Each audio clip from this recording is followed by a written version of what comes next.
Ben Bostrom, and Rocket Ricky Graham. They are the Fast Six qualifiers from this afternoon's Peoria TT Time Trials, and they're going to race for $5,000 in the Camel Challenge. Well, they're supposed to race for $5,000 in the Camel Challenge. The start was a bit ragged, and let's see how Steve Parachi will handle this. It's a cash dash, and a start is so critical in Peoria, and that time they jumped it. Why the urgency of the start? Well, it's only 5 laps long, and the start is everything on this course. If you can get to that corner first, I mean, that's half the race. Well, look here. Half the race belongs to Hale because he's all alone on the front row. They ruled that everybody else jumped. They go green for the restart. Onto the groove. Oh, Hale is down. Hale and Graham tangled, and Mike Hale hits the dirt in turn 1. Hale, who won the Camel Challenge here a year ago, trapped beneath his bike. Bill, how did it happen? Well, Mike Hale gets to the corner first. Ricky Graham's coming from the outside. They just have a collision in line. They want the same piece of real estate at the same time. Let's go to Larry Myers with Mike Hale. My first concern, Mike, are you okay? Yeah, I'm all right. Can you tell me what happened?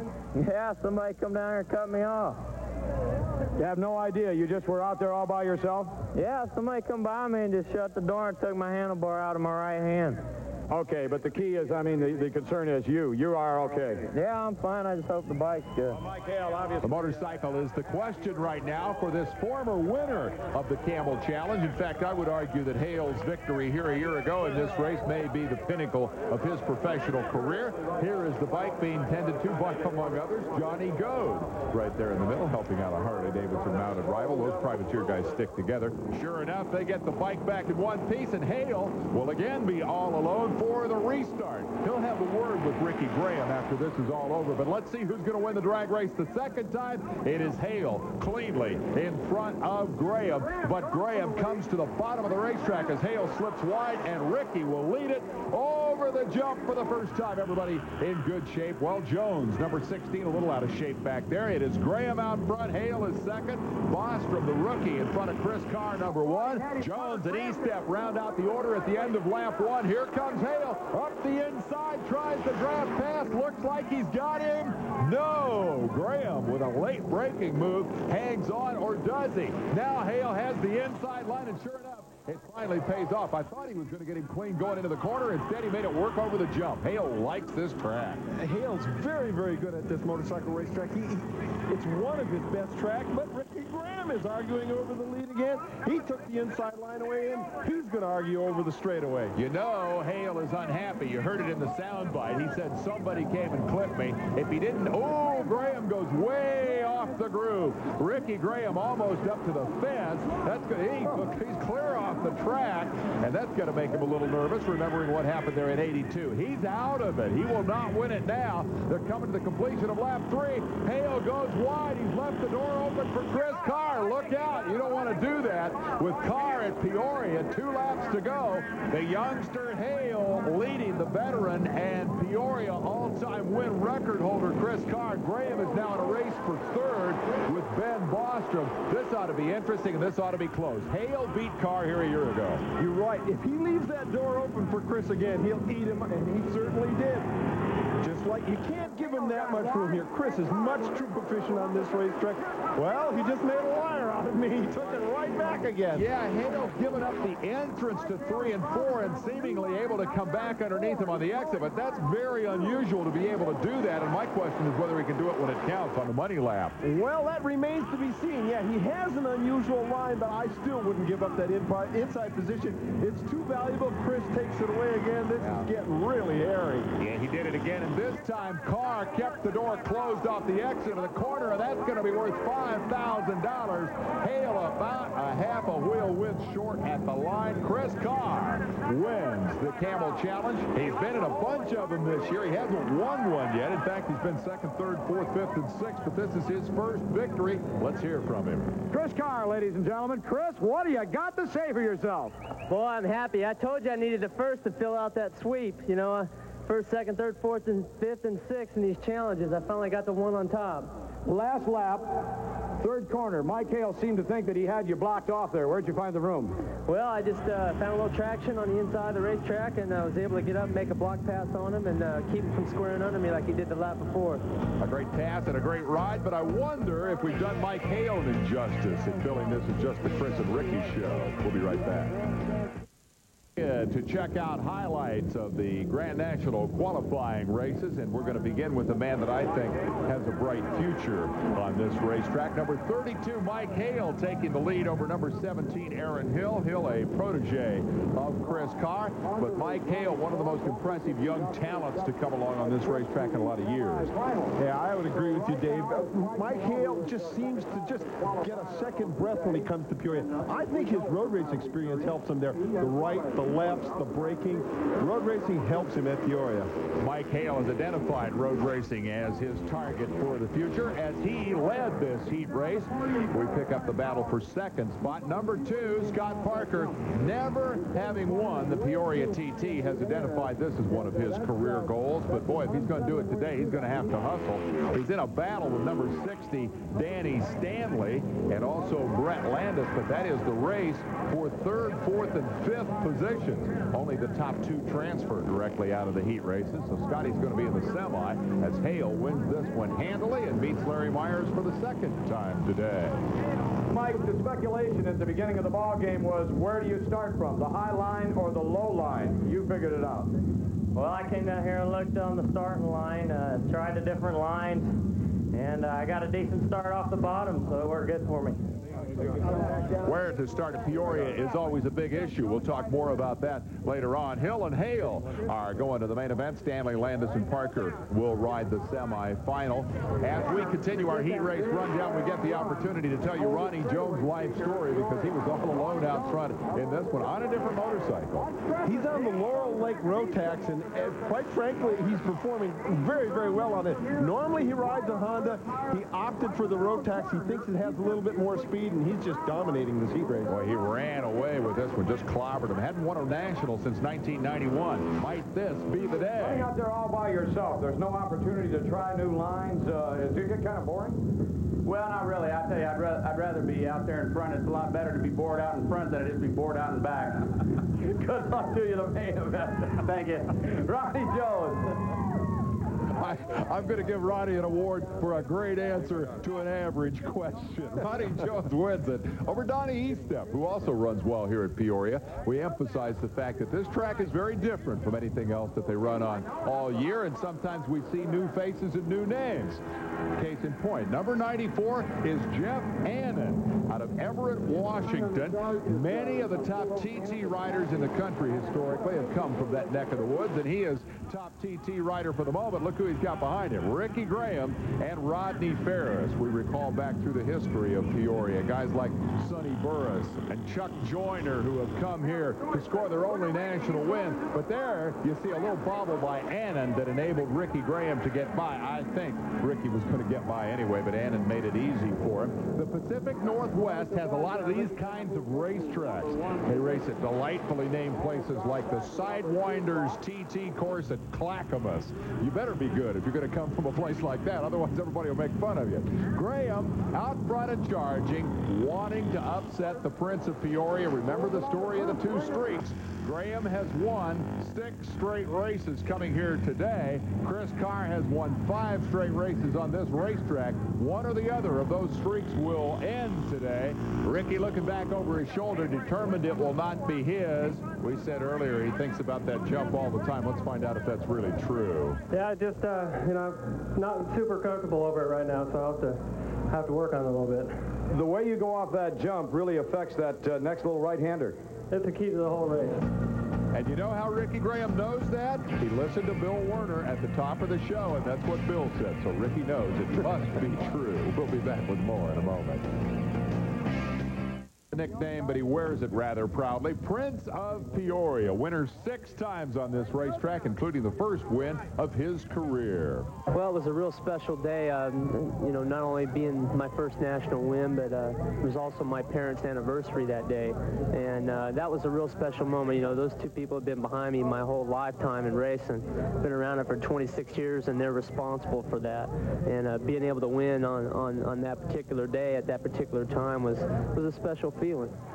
Carr has gone on to win 5 more since then. He is the national champion #1, but in his heat race, he got whipped big time going into turn 1 by number 21, Will Davis. The story here is this crash. Kevin Atherton off and up and over his motorcycle goes number 80, Rich King, 59, Willie McCoy. Also involved 3 men down, and that brought out the red flag. This is a tough racetrack. All 3 riders okay. As we take another look at it, I think Kevin got hit. Yeah, Kevin is just a little bit on the outside of the group. Mickey Fay slips underneath him.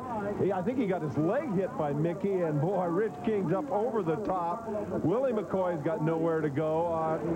Boy, there's just a mess when that happens. Well, there was another mess when they attempted to restart this race. A couple of guys jumped, got sent to the penalty line, and the upshot is number 13, Mickey Fay, who triggered this whole thing, getting the front row all to himself. 21, Will Davis tried to come from the penalty line and pass the whole field in turn 1. Chris Carr was stuck back in that 3-wide traffic jam, so the Prince had a little catching up to do.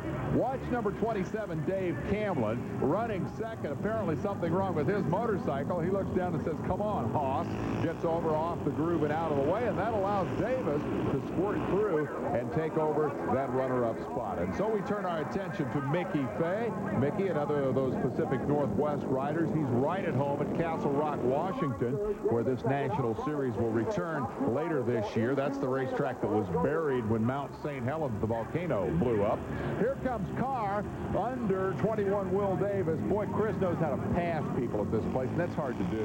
It's very hard to do, especially where he passed him. He passed him over the jump, and that's a tricky area. He's just very confident at this race course.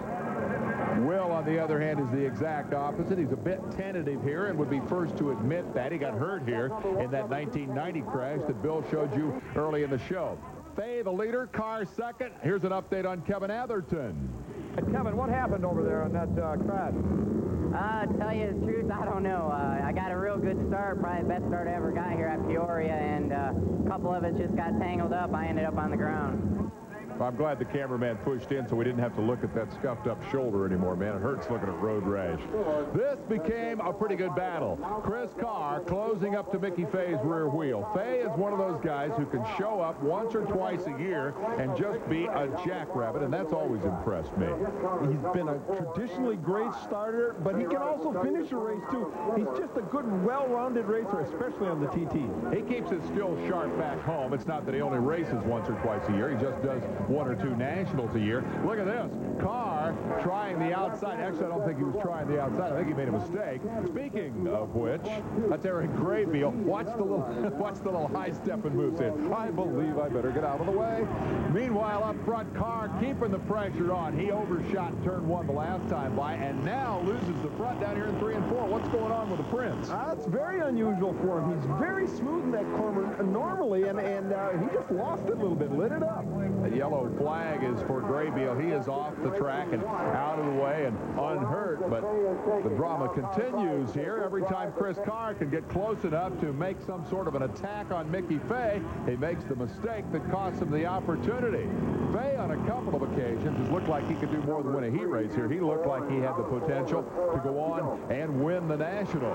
3 times in his career, he has managed a Grand National checkered flag. He won the Houston TT back in 1979 and then won twice at the old Santa Fe TT outside Chicago, 1981 and 1983, 10 years ago. And he's still one of the tough guys in the business. But now Carr seems to be gathering it up and reeling him in once again. He's there to put the pressure on Fay. What Mickey's got to do now is stay cool.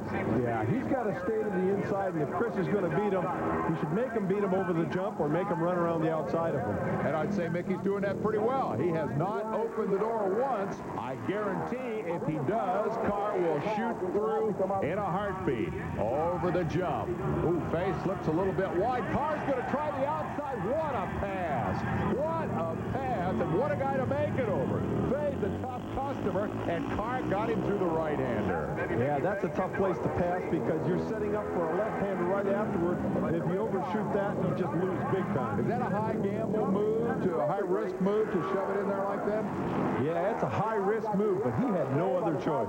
And once he made the move on Fay, Carr went on to win this thing handily and beat Larry Myers. So, Chris, after a rocky start on that restart, you came out in pretty good shape, but it was doubtful on that first lap. Things were not looking good for you. No, it wasn't. Mickey got a good start, got a good jump on me, and had to ride my butt off to catch him, but finally got something working through the right-hander and was able to get mine.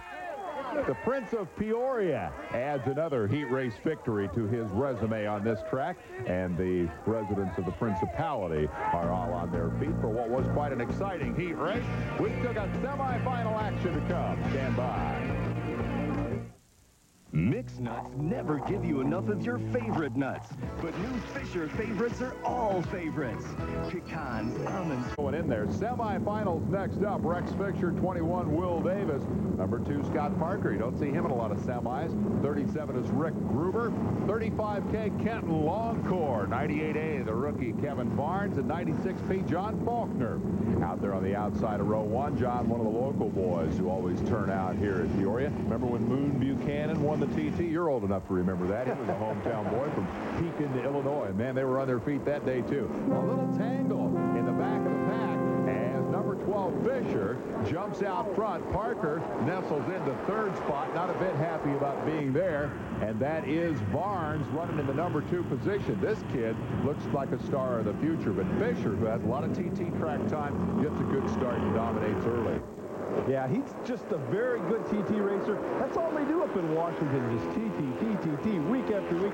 These guys have a lot of practice. And so they come to Peoria with the opportunity each year to ride one big race. Barnes gets a little wide. Parker will try to get up there and put some pressure on him as Rex runs out front. Fisher is not just a TT specialist, though. He may have grown up in those routes, but he now campaigns the entire circuit and has had some very respectable finishes. I can't help noting that he's spending a lot of time sideways here. He doesn't look like he's doing really all that well in terms of line, but as Parker gets around Barnes, Fisher is able to maintain the interval over the rest of the field. So I guess it doesn't have to be pretty to be good. Exactly. The results are what they are. You know, he doesn't look pretty, but he's staying out there. Bottom line, of course, is the stopwatch. How quick do you get around the racetrack? Right now, Scotty is getting around a tick quicker than Fisher, and he's reeling him in. And that means that Fisher makes one of those mistakes. Scotty's, whoa, trouble.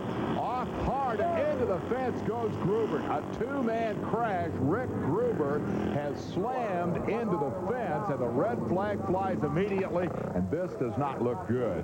The other rider involved was L.J. Shade. Yeah, he's down on the racetrack, 46X. Gruber up there poked a hole in the fence. Man, he stopped very, very abruptly, and let's hope Gruber is okay. Bill? L.J. gets into a tank slapper coming off the corner. He goes down his bike, hits Gruber right in the face, and he's off into the fence. Gruber was trying to get it turned, couldn't get away from the fence, smacked it hard. It looked pretty bad, and in fact, the motorcycles are beat up pretty bad, but there's good news. Gruber is okay, and here's Larry Myers to talk to him. Can you tell us what happened out there? Well, I guess Shade got it real sideways in front of me, and then when it hooked up, it just came right back into my front wheel, flipped him end for end, and kicked me off, and then next thing I know, I got my bars hooked in the fence, and then trapped me in the fence. I almost saved it, but I got hooked in the fence, and that was it. Wow. Not a fun way to end your day. The restart, Rex Fisher out front, Scott Parker second. Barnes takes a shot at Parker, so too does Will Davis. But we pick up right where we left off with Parker pursuing Fisher and hoping to get the opportunity. In fact, I think I was in the middle of making the point that if Fisher made a mistake, Parker would pounce on him when he had that big contretemps down there in turn 4. What do you think? Is Parker going to be able to get around him? Well, I think the key here is to finish into a transfer position. point. So you don't want to make any mistakes. You know, you just got to get a transfer. And I think Scotty's going to be conservative right now. So you make a good point. It is the top 3 from this race who go to the championship main event. And the main event is where the money and the points are to be found. So for Parker, there is no point in taking an undue risk here to get around Fisher. He's got what he needs, although the starting position in the main event is critical. We'll come back to see who's going to win this thing. It's the Peoria TT on ESPN. I danced with the Fräuleins in Berlin. Flirted with the ladies in Paris.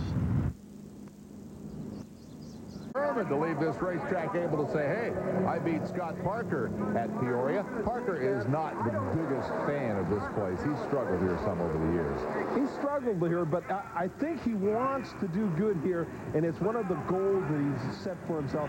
He'd like to win this race someday. Wasn't he scheduled to come here for the non-national race in June, specifically to prepare for the national? Exactly, but his hand was in a cast at the time, so he thought best to pass up on it. The point being that Parker doesn't ride very many non-national races, and for him to agree to come here for the June non-national race indicates how serious he is about Peoria. Unfortunately, today, he hasn't been able to muster much, and so far hasn't really launched a serious attack on Fisher.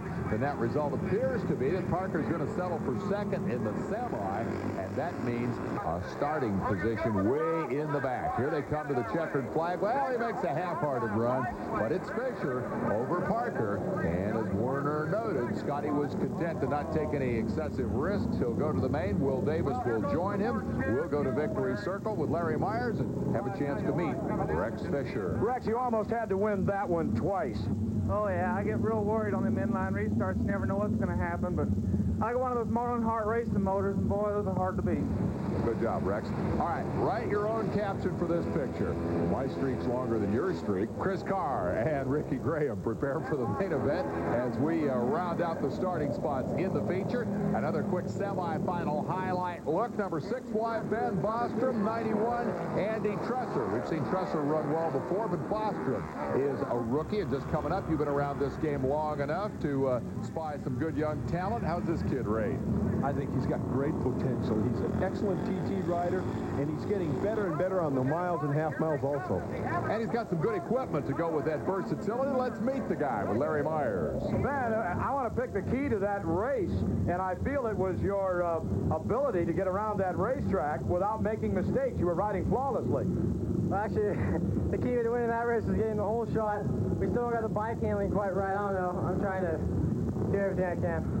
Wow, versatility, good bikes, he's good looking too. Bostrom wins it. Trusser and Landis have qualified for the feature. We have one more semifinal that will put the final 3 riders into the championship main event.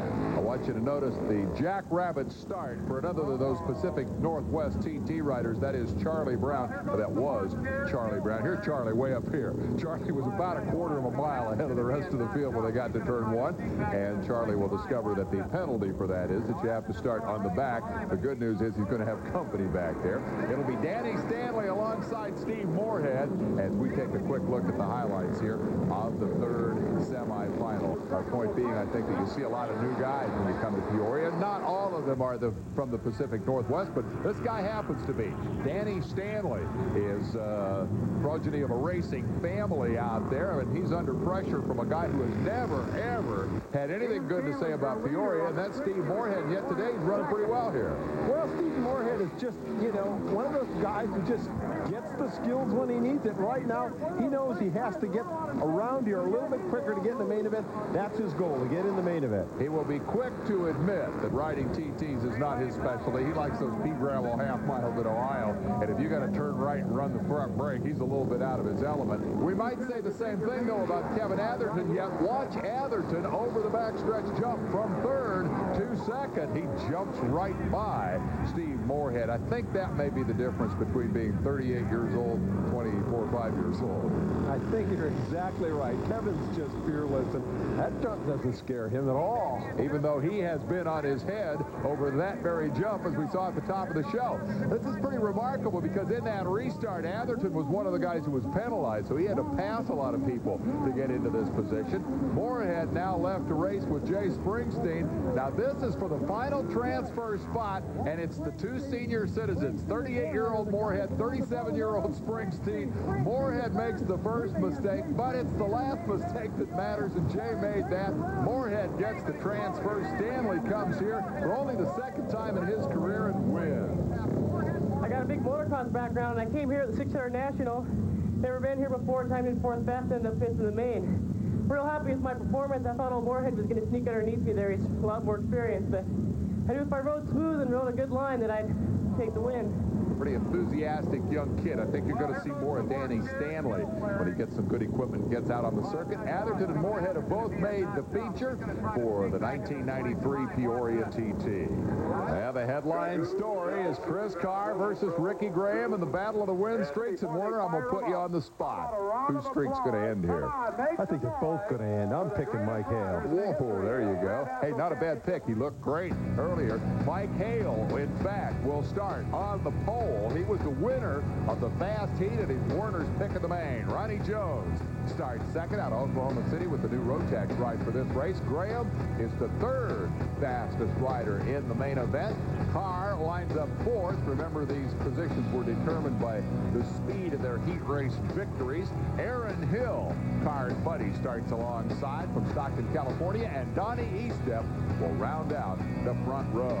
Back in row two, we'll have Jeff Annan and Mickey Fay from the Pacific Northwest, Ben Bostrom out of California, Danny Stanley, Rex Fisher, and Andy Tresser. And the final riders in the championship main event include some big names: Kevin Atherton, Scott Parker, Brett Landis, Steve Moorhead, and Will Davis out back.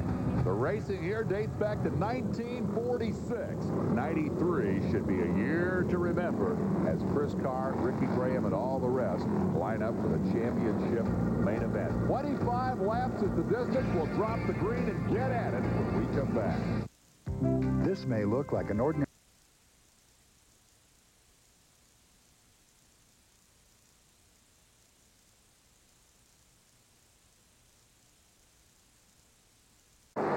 Back at Peoria, and I'm a little reluctant, I guess, Bill Warner, to admit that I've been coming here for almost 30 years now and can remember watching guys like Bart Markle and Gary Nixon do battle at this racetrack. When I was a kid coming to this place, sitting up on the hill, I never, ever imagined that any... Whoa! Trouble. Will Davis into the hay bales. That's turn 3, and Will obviously got the entrance to the left-hander all wrong. Davis, who admits that he is not a big fan of TT racing, is okay and walks away. He was back in the back of the pack. Now the track is clear. You see the yellow flag flying for Davis. This continues to be a good three-rider battle. The point I was going to make, Bill, is that I didn't ever expect to see anybody win 6 races on this racetrack because it was always such a crapshoot. A guy would come, he'd get hot, he'd win about 2, and that was pretty much the limit. Do I remember that accurately? Well, sort of right. There was a dominant rider back in your era. His name was Bart Markle, and he won lots of races here. Back in my era. I guess I'll grant you that Markle did pretty well here. I think he won 6 races on this track, but I also think you taught him everything he knew. This is a battle we had not expected to see. Scott Parker trying to get back into the top 10. It's the race for 10th with number 94, Jeff Annan, Parker, and Tresser. Scotty has really struggled here today. His teammate, Chris Carr. There's the bobble by Carr, another by Graham. Almost a copycat move by Ricky as both riders lost the front wheel a little bit for a moment coming over the jump, and they get into that familiar wiggle. And for Chris Carr, that is shades of 1990. Here is Hale trying a little different strategy. He's looked around the outside and finds nothing there. This thing is just like a freight train, and the cars keep bumping into each other. What's it going to take for Hale to make the pass? One one simple mistake by Ricky, and I guarantee you, Mike will be by him in a heartbeat. But Ricky just really smooth here. He doesn't make many mistakes. And if he doesn't make a mistake, is there a place you see where Hale can force the issue? Can Hale make it happen? He can drill him at the end of the straightaway. It's his option, bro. Well, he hasn't done that yet, and he doesn't do it this time, but he does get by. And sure enough, it was a combination of the two. I mean, Hale forced the issue by getting the wheel in front of him, but Ricky did make a mistake. He did make a mistake. Ricky's been going in high and making the turn. This time he didn't make the turn. Left opening for Hale, and there you go. That's the opening he needed, and away he went. And they both got by as we predicted they might. Hale is now second. Third is Jones. Ricky Graham falls to fourth. And who knows what might have happened if Hale had been able to do that on, say, lap 3 or 4. Maybe he could have lived up to Werner's billing and won this race. But now he's got a huge gap to make up on Chris Karp. See how much faster he is. He could have done this earlier in the race, but he just couldn't get around Graham. It's that kind of a racetrack. Kyle looking back and grinning like a Cheshire cat says, I'm going to do it. I'm going to make it 6 in a row. He is running away from this good battle for second, third, and fourth that's been raging throughout the race. One of the things that impresses me in this battle is the performance of Ronnie Jones. This is the Ronnie Jones I remember and one I haven't seen for a while. Well, Ronnie Jones has won some TT races. He's an excellent TT racer, and I think the change of equipment has helped his effort today. Rotax is working well here today. Graham looking back over his shoulder, and that means that's a sign of surrender. If you're running out front like Carr, it's just a check on interval to make sure that you got the rest of the field covered. But when two guys have just passed you and you look back over your shoulder, that means that you know there may be more to come. It is a sign of giving up, and we saw Graham concede, I think, a top 3 spot with that move. And so Chris Carr's unbelievable string appears destined to continue here. He's looking back every turn of the racetrack. I wonder if that's smart. I mean, should you spend that much time looking over your shoulder? Well, everybody has their own way of racing, and far be it from me to be a coach, but yes, you're right. Chris Carr does that when he's in a lead. He just checks over his shoulder just to make sure nobody's catching. I guess if you're as far ahead as Chris Carr, we ought not sit here and second guess him. He can ride the whole racetrack looking back over his shoulder if he wants to, as long as he continues to go that fast. But he is looking back a lot. He's keeping a very close